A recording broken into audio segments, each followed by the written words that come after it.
Hello दोस्तों, नमस्कार। हम लोग पढ़ रहे हैं प्राचीन भारत का इतिहास और आज का हमारा जो टॉपिक है मौर्योत्तर काल में देसी राजवंश हम लोग पढ़ेंगे, क्योंकि हमने मौर्योत्तर काल के बाद विदेशी राजवंशों के बारे में पढ़ा, जिसमें हमने इंडो ग्रीक के बारे में पढ़ा, शक के बारे में पढ़ा, उसके बाद हमने पार्थियंस के बारे में जाना, फिर कुषाण कुषाण जो राजवंश था उसके बारे में जाना। अब नेक्स्ट जो अगला हमारा टॉपिक आएगा साथियों, तो वो देसी राजवंश होगा। मतलब मौर्योत्तर काल में आप देखेंगे तो देसी राजवंश कौन कौन से हुआ करते थे, क्योंकि मौर्यों का देखिए एक बहुत बड़ा विशाल साम्राज्य था, पूरा अखंड भारत पे कंट्रोल हुआ करता था।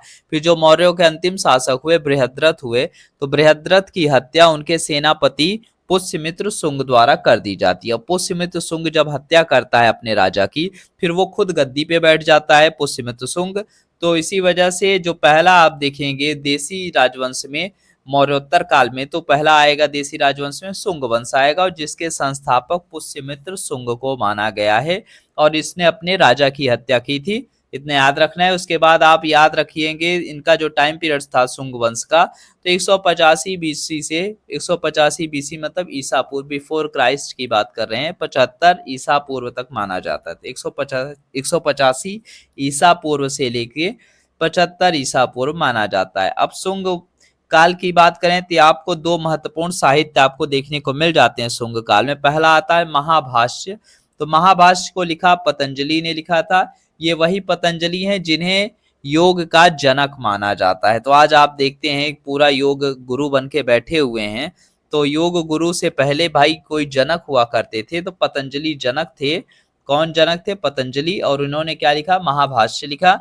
फिर आपको एक किताब और देखने को मिलती है शुंग वंश के ही काल में, जिसे मनुस्मृति बोला जाता है। तो मनु, देखिए मनुस्मृति की रचना मनु ने की थी। और मनु के लेके बहुत सारी चीजें हैं कि मनु मतलब कोई एक व्यक्ति नहीं थे, मनु एक ग्रुप ऑफ इंटेलेक्चुअल, मतलब उस टाइम पीरियड के जो भी ज्ञानी लोग अपने आप को मानते थे, तो उन सभी लोगों द्वारा मिलके लिखी गई एक किताब थी जिसका नाम मनुस्मृति रखा गया था। इतना याद रखना है।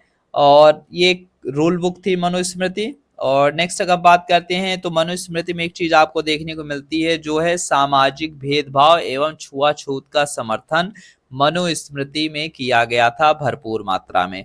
नेक्स्ट अगर हम बात करते हैं तो शुंग शासक अग्निमित्र को केंद्र में रख के कालिदास ने मालविका अग्निमित्रम की रचना की। और मालविका अग्निमित्रम में आप देखेंगे तो मालविका और अग्निमित्र की जो प्रेम प्रसंग, लव स्टोरी को रिप्रेजेंट किया गया है। ठीक है, इतना याद रखना है। तो किसने किया था? कालिदास ने किया था। क्या लिखा था? मालविका अग्निमित्रम लिखा था, इसकी रचना की थी, जिसमें आप देखेंगे तो लव स्टोरी है। किसका है? तो शुंग शासक अग्निमित्र और उनकी जो प्रेमिका थी मालविका। और नेक्स्ट अगर हम बात करते हैं तो शुंग वंश का जो अंतिम शासक हुआ उसका नाम था देवभूति। तो देवभूति शुंग वंश का अंतिम शासक था। उसके बाद आप देखेंगे तो कंडव वंश आ जाता है। तो देखिए कंडव वंश जब आता है तो इसका जो कहा जाता है ना कि जैसे कि मौर्यों का जो सेनापति था पुष्यमित्र शुंग था, इसने अपने राजा को मारा। ऐसे ही सेम देखेंगे तो कंड वंश के जो संस्थापक थे वासुदेव, इन्होंने क्या किया था? अपने राजा को मार के ये फिर गद्दी पे बैठ गए। खास बात है, ये पैटर्न आपको देखने को मिल जाता है इतिहास में।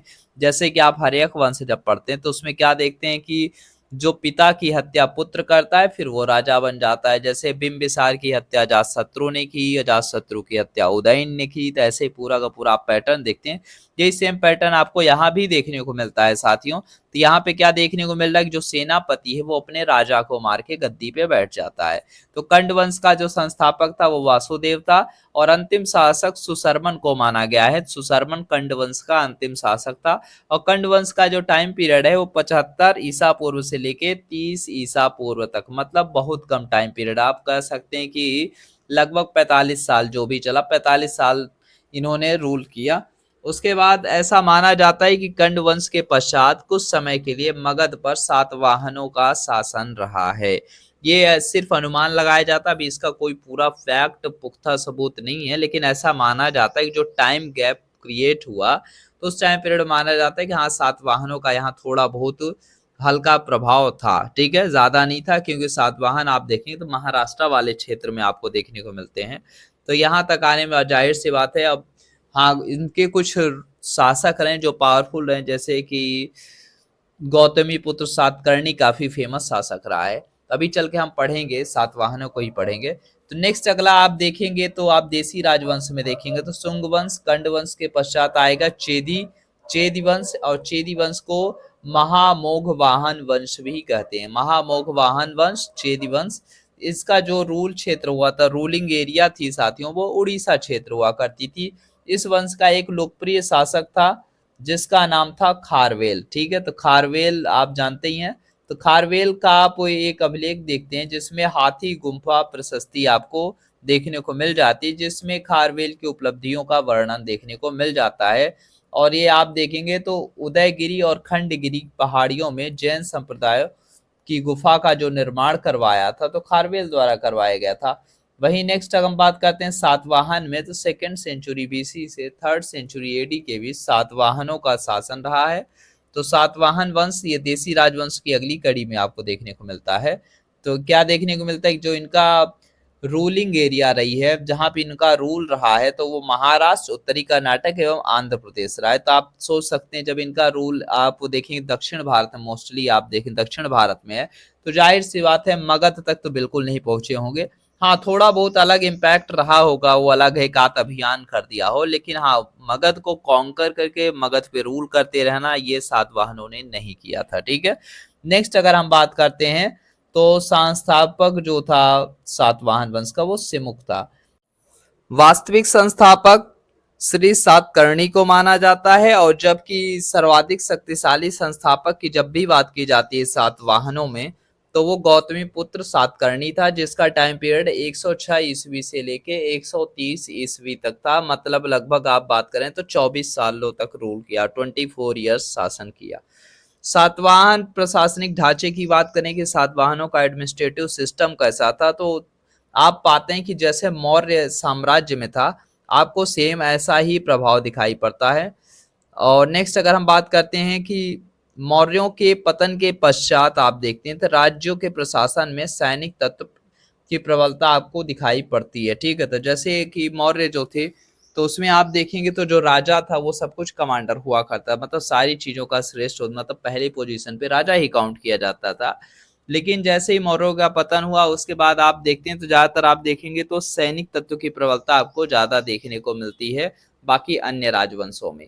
और नेक्स्ट अगर हम बात करते हैं साथियों वही भारत के देसी राजवंशों में ही, सुदूर दक्षिण में राज्य की बात किया जाए तो आप देखते हैं कि सम्राट अशोक के अभिलेख में भी आप देखेंगे तो चेर चोल पांड्य को पड़ोसी राज्य के रूप में उल्लेखित किया गया था, सम्राट अशोक ने अपने अभिलेख में करवाया था। और नेक्स्ट अगर हम बात करते हैं तो मौर्यों के पश्चात तो दक्षिण भारत में आप देखें तो राजनीतिक घटनाक्रम के संदर्भ में संगम साहित्य की जानकारी आपको देखने को मिल जाती है। और ये टाइम पीरियड इनका स्टार्ट हो जाता है संगम काल के नाम से इसे भी जाना गया इतिहास में। कवियों के संगम के कारण ही इसका नाम संगम काल कहा गया। ठीक है, अब बात करते हैं तो चेर वंश की, तो देखिए चेर वंश की राजधानी वज्जी हुआ करती थी। बंदरगाह की बात किया जाए तो मुजरिस बंदरगाह हुआ करता था, और स्पेशली ये जाना जाता था मसाला व्यापार केंद्र के रूप में। किसको जाना जाता था? मुजरिस बंदरगाह था, और ये चेर वंश का कंट्रोल इस पे हुआ करता था। नेक्स्ट अगर हम बात करते हैं पांड्य वंश की, तो इनकी राजधानी जो थी पांड्य वंश की मदुरा हुआ करती थी, और जो मदुरा था वो वस्त्र उत्पादन केंद्र के तौर पे जाना जाता था। मतलब जो यहाँ पे आप देखते हो टेक्सटाइल इंडस्ट्री है ना, एक तरीके से कहा जा सकता है। तो ये जो इनका बंदरगाह था वो कोल्ची हुआ करता था, कोल्ची या फिर कोरकई भी कहते हैं। कोल्ची या कोरकई फेमस था मोतियों के लिए। नेक्स्ट अगला जो हमारा राजवंश देखने को मिलता है दक्षिण भारत में वो चोल है, और चोल की जो राजधानी थी, चोलों की राजधानी उरैयूर हुआ करती थी। और जो इनका बंदरगाह जो काफी फेमस बंदरगाह हुआ करता था चोलों का वो था कावेरी पट्टनम। और नेक्स्ट हम बात करते हैं तो अरिकामेडू, तो अरिकामेडू कावेरी पट्टनम आपको देखने को मिलता है, और ये रोमन व्यापार का प्रमुख केंद्र हुआ करता था। और वहीं ये बात करते हैं जो उरैयूर था साथियों, जो कि चोलों की राजधानी हुआ करती थी उरैयूर, वो सूती वस्त्र का प्रमुख केंद्र हुआ करती थी उरैयूर। ठीक है, नेक्स्ट अगला जो हमारा टॉपिक आएगा साथियों तो वो होगा मौर्योत्तर कालीन अर्थव्यवस्था की बात करेंगे। तो देखिए जब भी दक्कन की बात होगी तो याद रखना है दक्कन के क्षेत्र में आप देखेंगे तो महाराष्ट्र का क्षेत्र आता है, उत्तरी कर्नाटक आता है, आंध्र प्रदेश का जो क्षेत्र है, ये सब दक्कन क्षेत्र में आते हैं। वहीं बात करते हैं कि अगर जब भी आप राजा मतलब राज्य या साम्राज्य के बारे में पढ़ रहे हैं तो आपको कुछ चीजें याद रखना है, जैसे समकक्षों के मध्य क्या हो सकता है। तो समकक्षों के मध्य आप देखेंगे जब भी इतिहास पढ़ेंगे तो दो ही चीज आपको देखने को मिलेगी। जब एक राजा दूसरे राजा के समकक्ष होगा तो उनमें एक ही होगा, या तो तनाव हो सकता है या तो वैवाहिक संबंध हो सकता है। तो आप जब भी इतिहास पढ़ेंगे तो आपको ज्यादातर यही चीज देखने को मिलेगी, या तो टेंशन क्रिएट हो रहा होगा समकक्षों के मध्य, या फिर वैवाहिक संबंध क्रिएट हो रहे होंगे। तो वैवाहिक संबंध हो जाएंगे तो जो भी बाउंड्री के लोग है, टेंशन है वो कम हो जाएंगी, या फिर जब टेंशन ज्यादा होते हैं ऑटोमेटिक क्या होगा, कॉन्कर जैसी फिर परिस्थितियां, फिर बैटल्स होते हैं, फिर युद्ध होते हैं, बहुत सारी चीजें। उम्मीद करते हैं ये वीडियो पसंद आई होगी आप सभी को। तो मिलते हैं अपने नेक्स्ट वीडियो में, तब तक के लिए आप सभी को नमस्कार साथियों।